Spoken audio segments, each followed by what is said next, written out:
এই সরকারের কাছে আওয়ামী দোষরদেরকে অবিলম্বে সকল প্রশাসন থেকে শীঘ্রই যথাশীঘ্র সম্ভব এদেরকে বাইরে রাখার দাবিতে এই অবস্থান কর্মসূচি।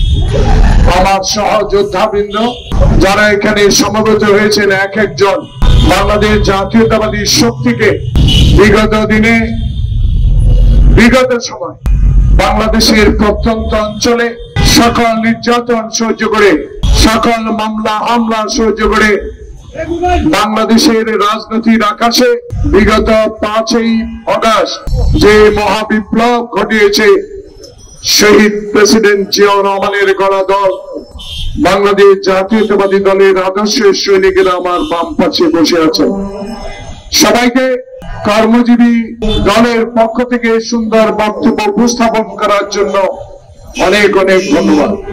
কারণ প্রচন্ড গরম, হয়তো দুই একজন অনেক ভালো বক্তা ছিলেন, তারা অনেক কিছু বলতে পারতেন, কিন্তু সময়ের বিষয় আছে, সেই কারণে কর্মজীবী দলের পক্ষ থেকে সবাইকে আন্তরিক ধন্যবাদ জানাচ্ছি সংক্ষেপে বক্তব্য দেওয়ার জন্য। প্রিয় বন্ধুগণ, দেশের সকল আন্দোলনে দেশের গণতান্ত্রিক ধারা অব্যাহত রাখার, বাংলাদেশের মানুষকে সুখে শান্তিতে বসবাস করার একটা মানসিকতা নিয়ে হাসিনার সঙ্গে ভারতে যারা যোগাযোগ রাখে তাদের ক্ষমতার থেকে সরাতে হবে, তাদের ওই পথ থেকে সরাতে হবে। ভাইয়ের আমার, আমি আমার বক্তব্য দীর্ঘায়িত না করে আমি জয়নুল আবদিন ফারুক ভাই প্রধান অতিথি, ওনার বক্তব্য শোনার সবাইকে অনুরোধ জানিয়ে আমার বক্তব্য আমি শেষ করছি।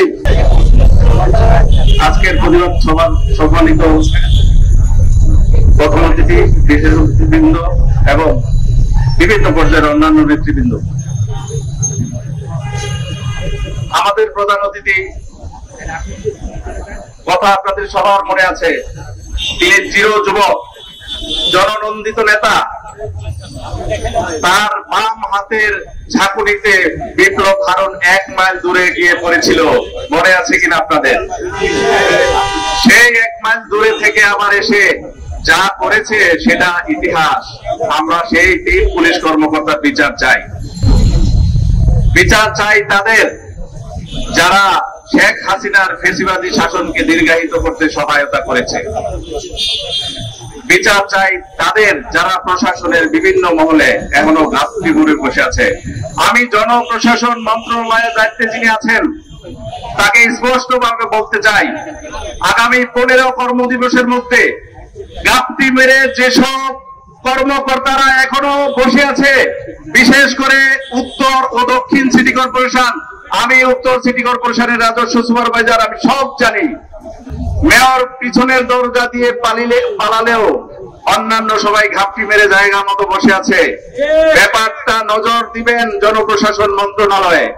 আমার প্রধান অতিথির আরেকটা প্রোগ্রাম আছে, যার কারণে অনেক বক্তব্য জমা থাকা সত্ত্বেও বলতে পারলাম না, সময় হলে বলবো।